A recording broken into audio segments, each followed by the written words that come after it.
Ever notice how ads always pop up at the worst moments? When the killer's identity is about to be revealed. During that perfect meditation flow. On Amazon Music, we believe in keeping you in the moment. That's why we've got millions of ad-free podcast episodes, so you can stay completely immersed in every story, every reveal, every breath. Download the Amazon Music app and start listening to your favorite podcasts ad-free, included with Prime. How do successful entrepreneurs start their day? What does their morning routine look like? Stay tuned and find out. Welcome. Okay, here's the question. Serious? How are we dark horses? You know, the ones everyone is betting against, the ones they don't expect to win, place, or even show on the track, and they'll even laugh on us when we talk about trying. How do we show the world our greatness and triumph? Come on. Well, that's the question, and this podcast will give you the answers. Let's go. This is The Dark Horse Entrepreneur. My name is Tracy Brinkman. And push it up. What is up? What the heck is up, my Dark Horse friends and family?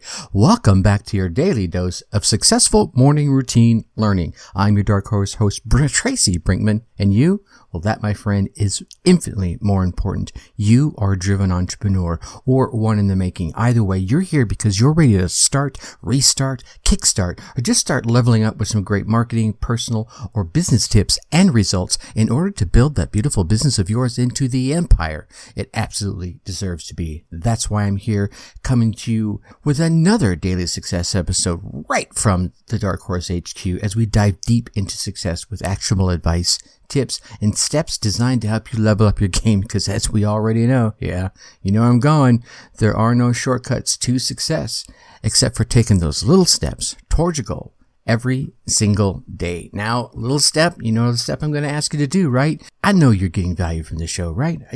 You are. And even one little nugget from the week is can move you forward 2-3 steps. So if you are getting that value from the show, please go on down there, hit that subscribe button.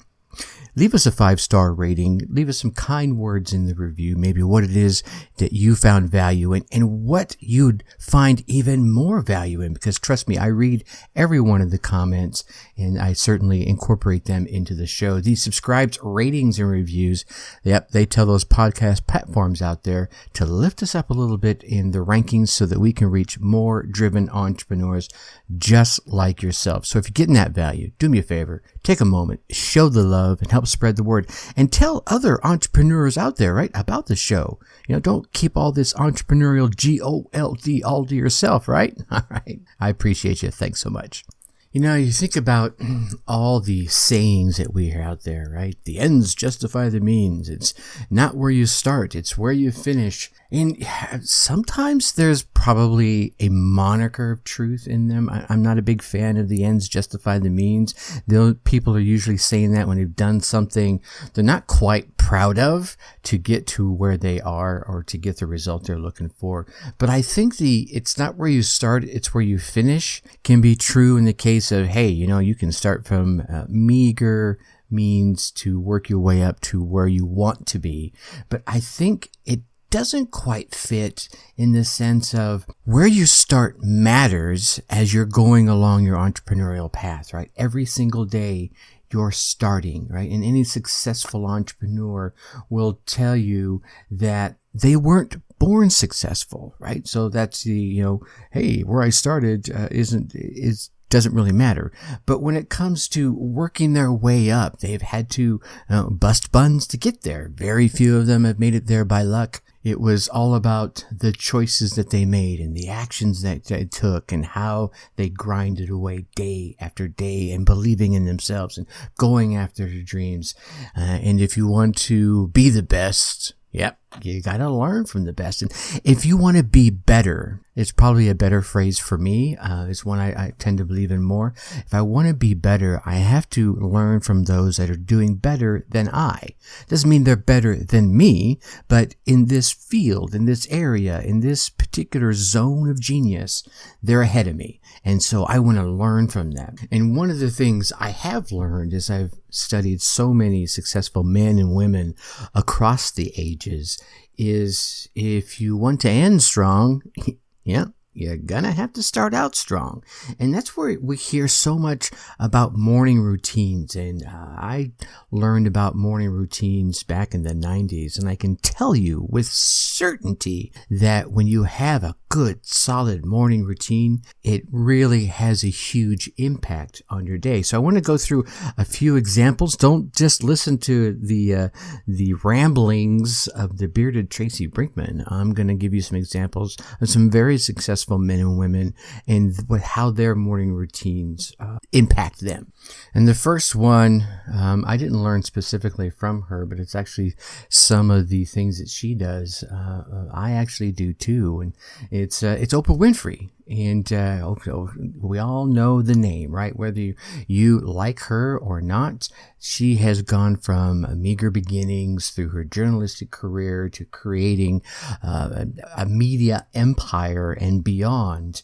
And here's one of the things. So many of us struggle. I know this morning I had last night, my dog was not feeling well, and it kept me up a good bit of the night. So that was the night before. So last night I fell asleep super early and woke up to my alarm clock at 3 a.m. Yeah, you heard that right. 3 a.m. in the morning. Oprah wakes up naturally with no alarm clock. She just lets herself get up naturally. It's usually around 6 a.m. and she starts her day with some gratitude. I'm a big fan of this. As you get up, and even if you're just standing there in front of the mirror, brushing your hair, brushing your teeth, washing your face, taking those moments to realize the things that you have. You have a body that's working. You were able to wake up. Clearly you have a bed and a home over your head. All these little things. And if you start off with these little things, as you keep doing this day by day, your gratitude will begin to encompass more and more. You'll be grateful for the green grass in your yard. You're grateful you have a yard. Grateful you have a car. Grateful you have family that love you. Grateful you have this amazing podcast in your ears. Anyway, you get my point here. That the more gratitude you express, the more you feel, and the more you're putting out there tends to result in more coming back to you. And I think one of the great ways to do that is, as you're going through your gratitude routine, is to not just focus on that big goal you got going on, right? Not that big dream. It's not that big success. Remember, it's not the goal, it's the journey. Focus on the significance that you're having, right? The impact that you're having, the people that you're touching, and realize every single small step, every little victory along your path, right? It's just that. It's your journey. They can begin to take on a greater meaning when you have this gratitude. You sit there and think about, oh man, I got those 2 steps done towards my greater goal.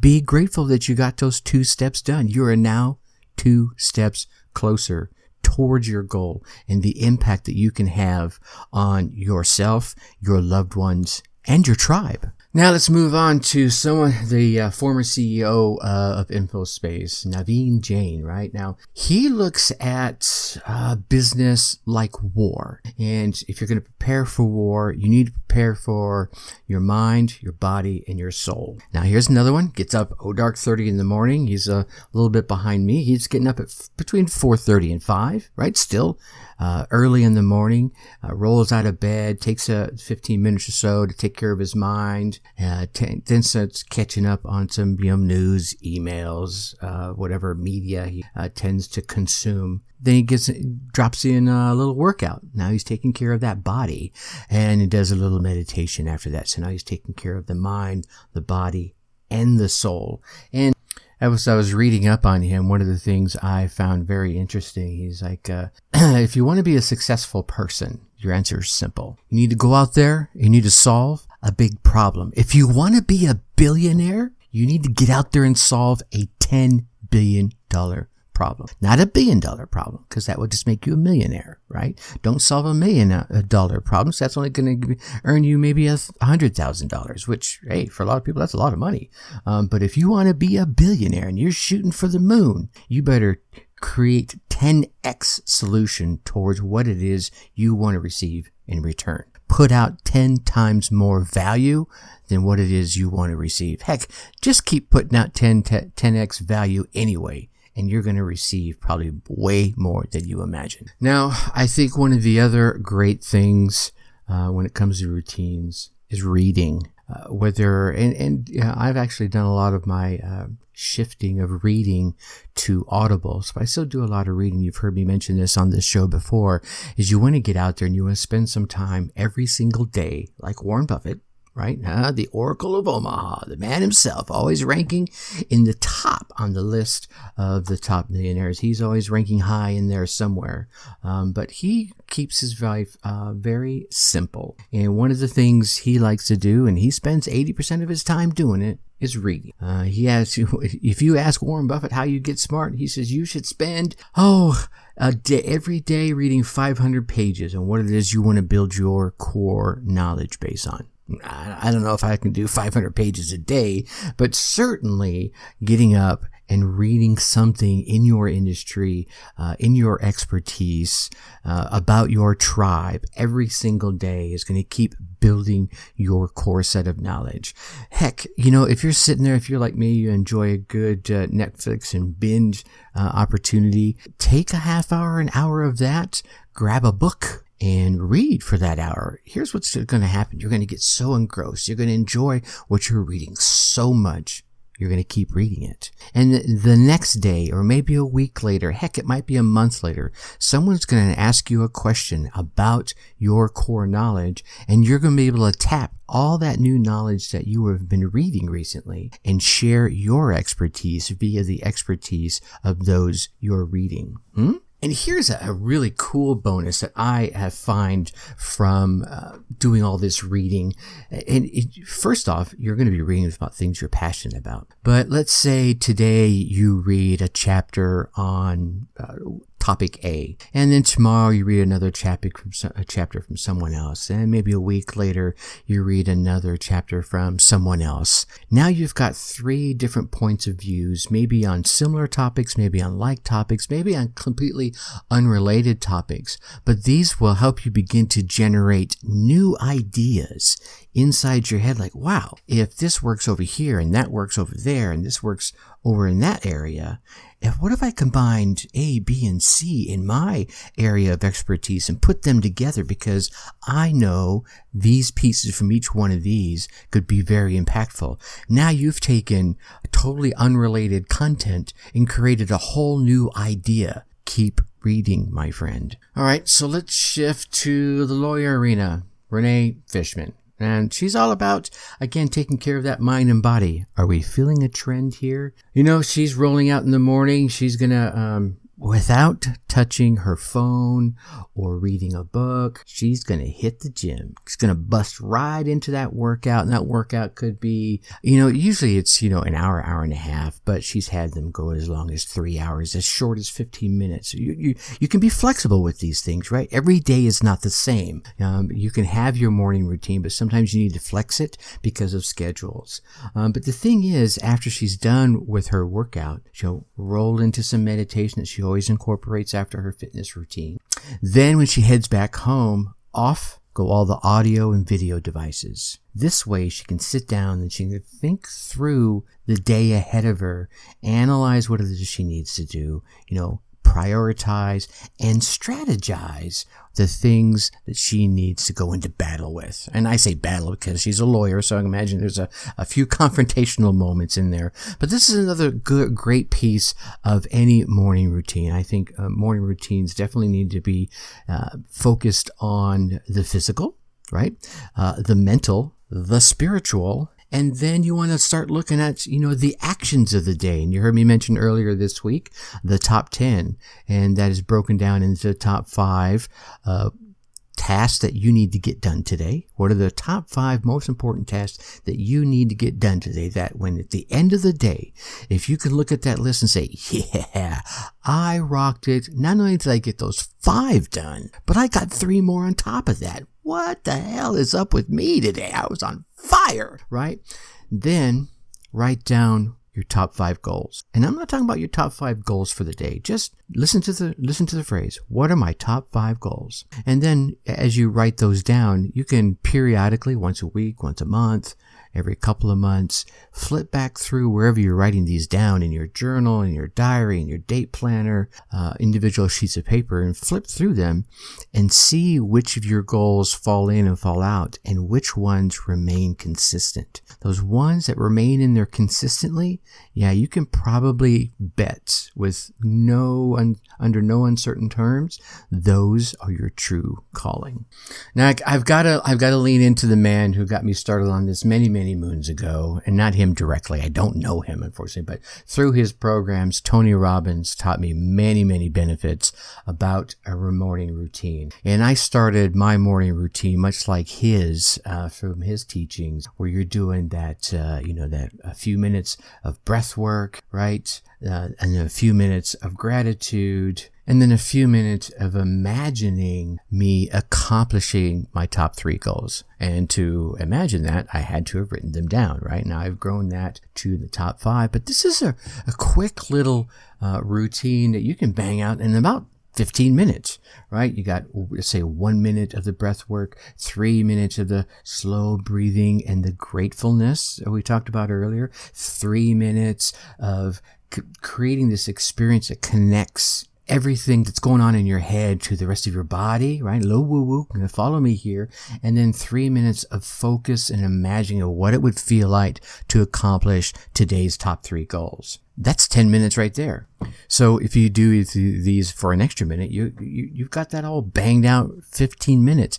Trust me, try this and you'll get some huge routines. Here's what I'm going to do. I'm not quite done with it. So when I started going through this week's podcast, I got the amazing idea of putting together a quick little cheat sheet, maybe some extra content about morning routine. I think they're that important. So those will be coming out here shortly. Keep your eye open for that. If you want to make sure you get alerted to that right away, jump over to darkhorseschooling.com and sign up for the newsletter down there at the bottom. And I'm going to send it out to my folks on my email list first, and then I'll update everyone here on the podcast so you can grab a copy of that. All right, my Dark Horse friends and family, that wraps up yet another awesome week here at the Dark Horse HQ. So I just want you to pause and think about your morning routine and what it entails. Think about how you'd like to enhance that to better poise you for the success that you are driven to reach. All right. Little value there for you. Yeah. All right. Now, if you're getting that value and you want to keep getting these daily success tips, please go on down there, hit that subscribe button. While you're there, yeah, that's right. Leave us a 5-star rating. Drop us some kind words in the review. Again, some suggestions in the review would be welcome as well. Trust me, again, like I said, I read them. These subscribes, ratings, reviews tell those podcast platform algorithms to lift us up a little bit in the rankings so that we can reach more driven entrepreneurs just like yourself. And be sure not to keep all this entrepreneurial GOLD all to yourself. Share this podcast with those you know will get value from it as well. So please take a moment, show the love, and help spread the word. Then, yeah, that's right, come on over and join us in the Facebook group. Go to facebook.com. In that search bar up there, type Dark Horse Tribe. You'll see us right there on the top. Heck, I'm going to put a link in the show notes so you can just click that and join us. But if for some reason either one of those don't work for you, you can go to your favorite web browser, type in darkhorseschooling.com/Dark Horse Tribe, all one word. That will take you right there. I look forward to meeting you in the group. All right, my friends, you get out there, you run your race, and you run it hard, right? You get your results. Come on into the Facebook group. Let me hear about them. I want to hear about those wins. I want to help you with those losses. Share your knowledge. Come join into the group of driven entrepreneurs. Until next week, think successfully and take action. Thank you for listening to the Dark Horse Entrepreneur Podcast. Did you know this? Thanks for tuning in. Check us out at www.darkhorseschooling.com. All right. My name is Tracy Brinkman.